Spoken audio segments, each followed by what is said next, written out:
mikesmastermind.com. This is actually sort of kind of like a digital journal, but notes for myself, which I haven't really quite done this way before, to come back and review what I'm going to talk about and then format it and add the missing material that I need to still research. Okay, so it's notes to myself. But I thought, because I'll record it, I can get the transcript, but I thought, man, there might be some valuable content here I could share. So I just applied for a position at a university that would lead a collective research unit, which I think is really amazing. We're talking about action research, so being out in the field and studying the community, which is like, if you know my work, right, um, on communityconversations.com and talking about the consciousness we have collectively. This is like the perfect job. Plus, it entails that personality trait that I have, which is I love talking to people. Put me on the phone, telemarketer extraordinaire. Not that I'm looking for a sale. I'm looking for a connection, right? So what is it that I'm looking to explore? I wanted to sort of just put this into a note because this could be an article, an audio note, so that, again, I can come back to it and expand it. So what I did in my submission for this job is explain that in addition to community-based action research, which is like getting an understanding of the community, and it could be related to health or just working through issues. Community conversations are really great for that in my work again. I need to expand that website, and you get encouragement when you get into activities like this to sort of like, oh, I could be part of something, so I need to expand upon my ideas and offer a contribution, which of course they end up kicking me in the butt and going, your ideas are just ridiculous. The idea that I'm doing a little play on this, I call it CARES. And again, I love my acronym, so CARE, and then you could add an S. So I just called it basically, it's community action research, but it's the quality of the engagement that I'm looking for here, and I'll explain it if you add the SE of science. So community action research, engagement science. So all action research is in the field of experience of where you're involved or part of a community and you're studying it. It could be a little bit like paleontology, to be an ethnographer, so someone who is kind of in the realm of this experience. Now, a lot about my pseudo-philosophy writing on ultra being, which is mostly found at mikesmastermind.com, which you're listening to, and grandtourideas.com, encompasses the idea of sort of, in contrast to philosophy of, where we could become the most wise individual, because we talk about in this sector of my thinking ontology, which is the philosophy or way of examining existence in the way of being. I call it quantifiably ultra being. What would it be like if we could achieve that king, quite philosopher status, that at the top of the hill or the pinnacle peak of Maslow's pyramid of self-actualized? And then, of course, he talked about transcendence. So what would this be like? So it's sort of an examination, a Gendenken, which is a German word for thinking process or thought experiment, on enlightenment. These are contemplations of enlightenment. What would it be like if we could be self-realized and actualized to our potential? So I call it ultra-beingness.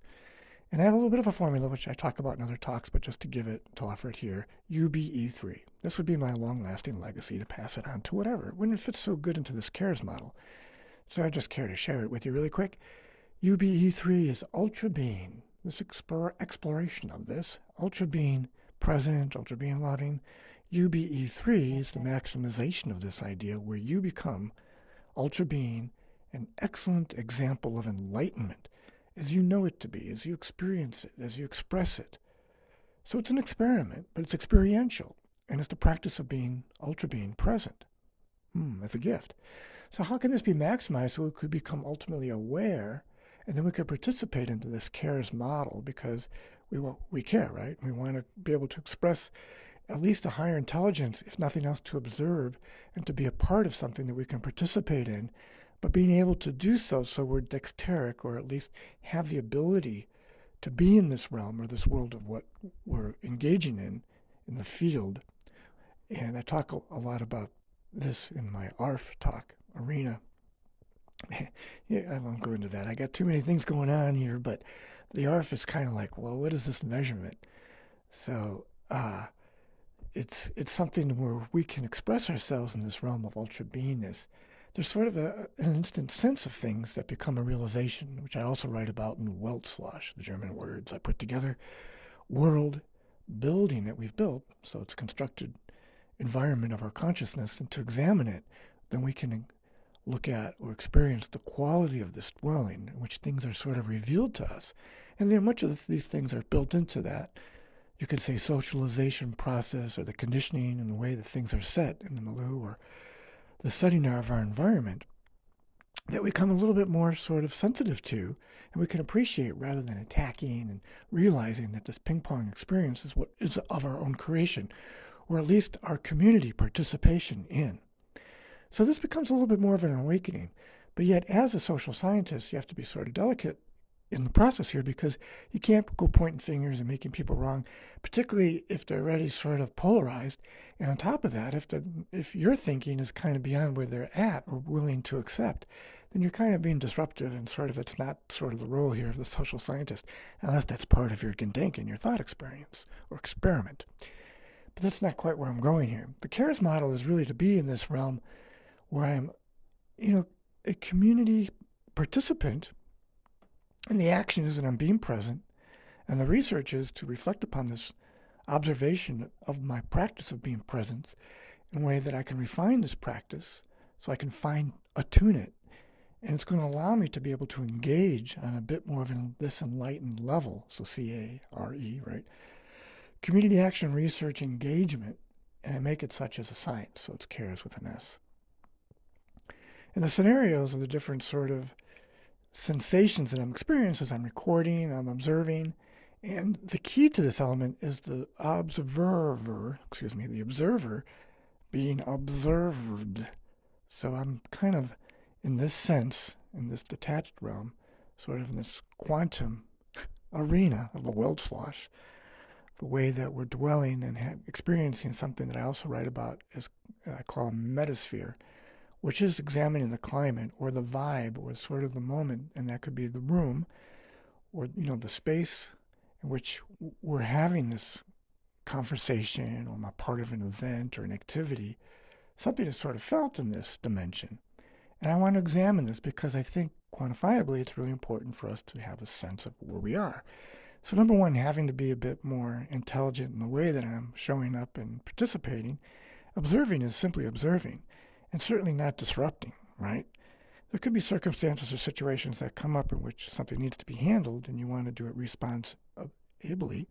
And this comes from this ultra being more sense of this level. And it's very permission oriented. So there's a lot of allowing for things to occur because you're just there observing. It's like watching TV. It's like you don't really have control. Well, you do have control with the remote, right? Change the channel or fast forward. But I'm talking about really more of the observation of something that's taking place in front of you. If you're jumping into the scene, you could even say in the level of participating, you just observing something, you might have a breath reaction or your eyes dart back and forth. That actually could have an influence in the scenario that's playing out, particularly if people are looking at you and following your lead. So this delicacy here of being present in this realm of ultra beingness sort of presents itself as an opportunity, but also being aware of how we are present. So the observer being observed is us being able to have a sense of how we're present. And that's what I wanted to talk about that makes, I think, the CARE model a step beyond. And I think it's important to sort of make this distinction because otherwise it's like, well, I'm just another person applying for this particular job. What is it that I'm offering? So number one, I'm that matchmaker. You want projects, you want partners, you want funding. Man, I'll talk to anybody. And I'll do it in such a way that I engage them, that I have instant rapport. I am fantastic, and this is not narcissism talking. I'm great at talking to people. It's just naturally. I want to know what you're about, and I want to find out, and I greet you and participate and mirror and match you and do a little bit of NLP in a way that just sort of kind of like, oh, this person's really like me. And I want to talk to this person too. I'm curious. And what are they about? And blah, blah, blah. And we just have this great connection because that's where I get my energy from. It's where this, you could say, dip down into the rabbit hole of this exploration of CARES. And this model is like, well, I want to get the full experience of this. because I want to decipher what's going on within, whether it's this metasphere, and this could you say this intimate realm of the atmosphere, but let's examine what this social climate is, particularly between us. And if it's a felt type thing, this is the gateway, and this is what I think will distinguish what eventually I perhaps may write about in papers or contribute to a journal or eventually its own book or course, what makes the CARES model distinctive. So we can go into this metasphere quite a bit, but how do we then step into it and engage the Weltschloss, the bigger picture of the world that we're dwelling in? And this world can be very much the immediate sense of space. So how do you get this? Well, you have to get the sense.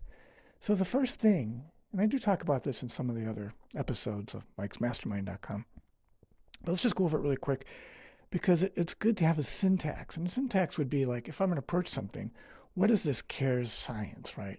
So community action research, engagement. And if it's going to be enlightened, and again, not to say that I am or the situation presents the end all of this experience, but we do need it to be phenomenological in the sense that we are having an experience. So why not have some kind of syntax or way to go about it so we can distill its properties or divine it in such a way that it's going to allow for us to sort of really get the full picture and also extract the details, something that occurred, that pivoted or shifted. So this is what the examination begins with.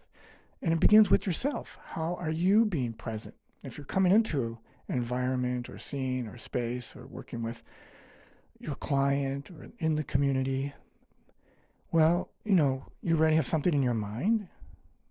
So are we aware of this? And the distinction between this and that is the critical juncture here in the CARES model.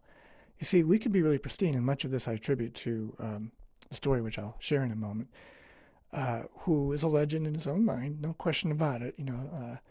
He's someone who's really sort of, you could say, mastered both worlds of sort of what once was a traditional way of living, because he did live with Aboriginals, traveled with witch doctors in Africa across the continent, that, with different, sort of, you could say, shaman, because he was sort of considered a shaman himself, and those that were sort of like part of, an indigenous traditional structure that had been passed on. So this legacy and experience, which we don't have in our current time, right, where we're more attributed to nature and the environment that we're in, we're sort of disassociated, right, in our Weltschloss, which is sort of our urban landscape, which is sort of a constructed world, and we're not even really consciously aware of the dwellings. Many people are living very cluttered lives, both in their head and what the space entails. To have a sense of this, and also be able to walk in sort of a physics world, and something that's also very grounded in looking at, well, this is the way things are, and how do we contrast it to, is something of this and that. So what I was taught from Dr. David Jove, making the distinction is, what this is would be present, and what's present is pristine. So we're just simply here and now, and emptying this will sort of lead the way into sort of being able to get a sense of things. Anything that's considered that is a projection of mind. So that out there, the blame, or gee, if this would occur, that would happen, da-da-da, So it's sort of like, okay, we can look at the two things, but we have to begin sort of with being grounded. So being grounded might be, if you're listening to this or following along, you could stand up, and sort of shake it off, sort of be very inert in your being. Take a breath, perhaps, check your posture, again, a little bit of movement. How am I breathing? So you might take a breath or two or three where you just let it go. So if I'm coming into a certain space and environment, I can't be going and coming with my sort of past idea, biases, or thinking of something, because I'm not greeting the moment, the situation, or the person new. And a great example and teacher of this would be your dog. If you don't have a dog, you know about dogs, right? You could be like, yelling at the dog because he just crapped on the rug, excuse my lingo, and you had to clean it up, and you went outside, threw the trash, and you came back in, and, where the dog had his ears down until, a minute ago, he's coming back in, he's just jumping all over you, wagging, and slobbering all over you, because the present is just brand new, and it's just like, wow, this is the opportunity, and the appreciation of it. And appreciative inquiry can go very strong in this regard, teaches us that this moment is really pristine. And so having this sort of clarity and coming into a space fresh and renewed because they've shaken it off is going to allow for new possibilities to occur, both in the awareness and the experience of where things are at.